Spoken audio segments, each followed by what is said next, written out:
Lately, I have started sewing with canvas. I love a good canvas bag. I love them in multiple sizes for different activities. And I have learned a little bit about what you need to do to be successful with canvas. Canvas is not as forgiving as cotton.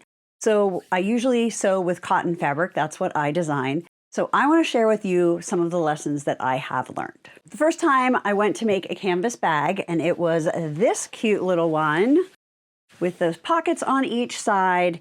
It was a disaster. I had skipped stitches. I had my thread break at least 3 times. I couldn't understand what was going on. So I knew it was the supplies that I was using. So I went to the sewing store where I got my machine. I took what I was using, and I said, tell me what I'm doing wrong. And they pretty much said, it's your thread, it's your needles. So I want to share with you what I learned so that I have had success with all the rest of these bags. Now, before we get into needles and thread, let's first talk about canvas. Now, you can get printed canvas or you can get solid canvas, just like quilting fabric, right? There's lots of cool prints. There are also lots and lots of colors and solids. And like quilting fabric, there are going to be different levels of quality. So a less expensive is probably going to be a little bit thinner, and a more expensive is probably going to be a little bit sturdier. Again, just like in quilting fabric. I have, however, found that in general, the print canvas is thinner than the solid canvas. So when you're sewing these together, you're going to get something nice and sturdy. If you're using only prints, your bag isn't going to be quite as substantial. So here's an example. This is just a basic bag, no bells and whistles, no pockets. This one was made with the print on the outside and black on the inside. This one I made as a reversible bag, and I have a video. You can see that. You can also sign up for my email and download this pattern for free. But I wanted it to be reversible to another print. So I used 2 prints, and I think you can see like this one much floppier than this one. Still really good, but there is a difference in the canvas. The other difference with the canvas between print and solid is the size that it usually comes in. I am finding that the prints come 45-inch wide and the solids in general are coming 60 inches wide. So in my patterns, like all of these with the pockets and all the bells and whistles, I show you how much yardage you need with both 45 and 60-inch width, because it will make a difference what you need to purchase by how wide it is. And then also show you a basic cutting diagram to help you get that all done and on your way. So that is canvas fabric basics. Now let's talk about what you need to do to not have the nightmare that I had with skip stitches and breaking thread. Number 1, you need a jeans or denim needle, and you need a new one.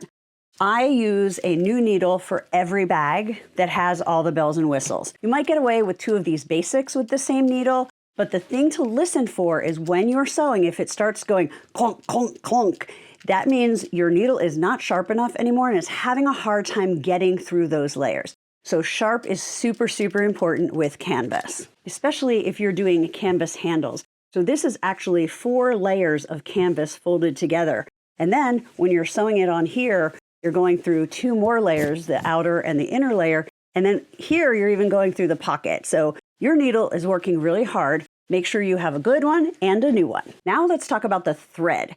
You want a high quality polyester thread, and most importantly, you want the same thread for the top thread and the bobbin. Now when I sew with cotton, I often buy pre-wound bobbins, and that's usually a thinner thread than what I'm using on the top, and it works just fine for cotton. It does not work just fine for canvas. That is why I was having breaks and I was having skip stitches, because these weren't lining up well enough. So get a nice quality and make sure you do your bobbin the same as your top. I will admit one time I didn't have a high quality color that I wanted, so I tried my Gutermann's, which isn't, is a lower level than this one. This is Metler thread that I got at the sewing shop. And by using that with the bobbin and the top thread, it worked fine. So I think the main thing is make sure they match. Better quality is going to be a safer bet, but just wanted to let you know that I did try that. Now, because I have, black and cream, which I have in other bobbins as well, I've decided to have a dedicated little bin for my canvas stuff. So I'm keeping my needles and my threads and my bobbins in one place so I know that everything is going to match up when I go to make another bag. Now let's talk about your blade. Just like with the needles, you want a nice sharp blade on your rotary cutter to cut through canvas. Canvas is a lot thicker, again, than quilting cotton. If your blade isn't sharp, you're not going to get good cuts. And if you're cutting multiple layers at a time, sometimes it's just going to skip a section and then you have to go back with scissors and it's not going to be as smooth. So I always put a new blade on my rotary cutter when I start to work on a canvas project. Make sure you check out my video where I show you how to make this reversible bag and how to get these webbing straps inside so that you can reinforce that. When it comes to canvas bags, you can make the handles two different ways. You can either make them out of canvas, like I did with this bag, or you can use a nylon or cotton webbing. This is a cotton webbing that I used on this bag. So let me tell you a couple things I learned the first time I tried to make a bag with canvas handles. So the first thing I did was I foolishly thought it was going to work the same way as quilting cotton. I could sew a strip, sew across the end, and then I could use a turning tube or a homemade turning tube to turn it right side out.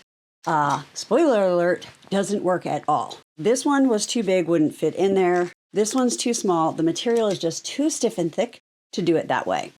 So I thought, okay, I have these two tubes, what can I do instead?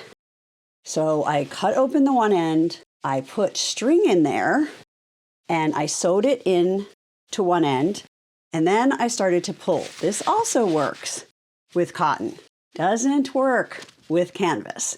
So if you want to do canvas straps, you're going to need to do the iron, sew method, which I will show you in a second. I am now a huge fan of this webbing. If you're going to be making a lot of bags, I highly recommend you buy yards and yards of it. You can find it on Amazon. If you're only going to be making one or two, you can usually grab it by the yard at fabric or craft stores. So I am partial to 1.5 inch wide, but I'm also partial to using whatever you happen to have around. So if you have 1 inch wide webbing that maybe you used for dog leashes, that's the size I use for something like that, you can use that as well. But for the canvas bags, I'm kind of loving cotton and 1.5 inch wide right now. This is the canvas. It is 1.5 inches wide.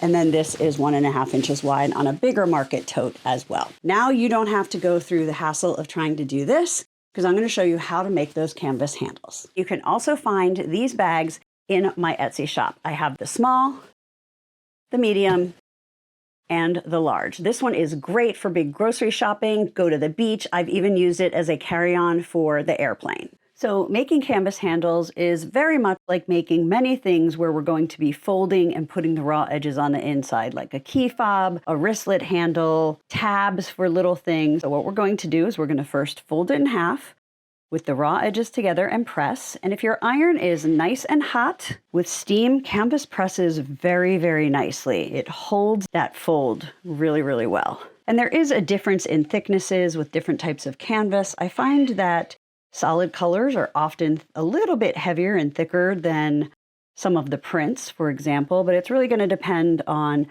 what type of canvas and the quality that you buy. So now I've opened it with that fold up. So it's like folded like a book, not like that.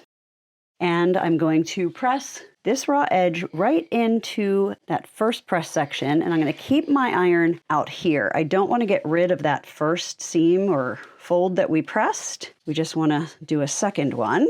This one is for my small tag-along tote, and it's a great size just for quick trips, Amazon returns, use it as a purse. I really love it. You can find the pattern in my Etsy shop.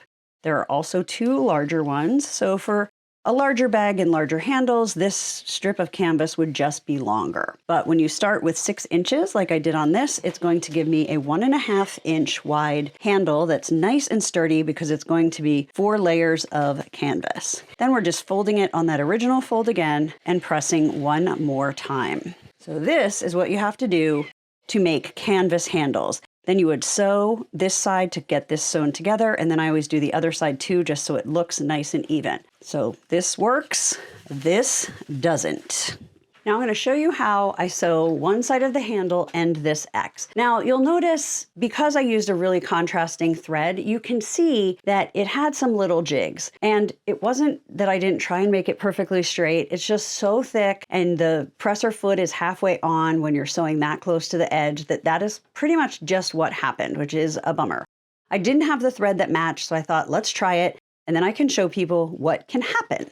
So now what I need to do is I need to sew all the way up here, try and go over the same line. So maybe it'll make it look better. I don't know, we'll see.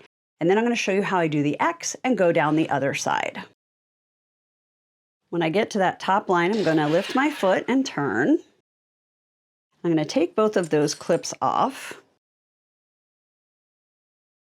And there's no real way to do this without overlapping at least one thing.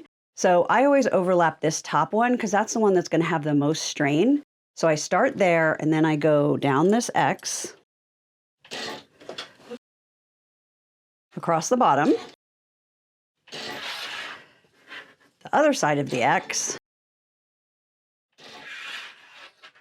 and then the second pass across the top. And now I'm just going to try and go on top of the same stitch line as when I sewed the handle together.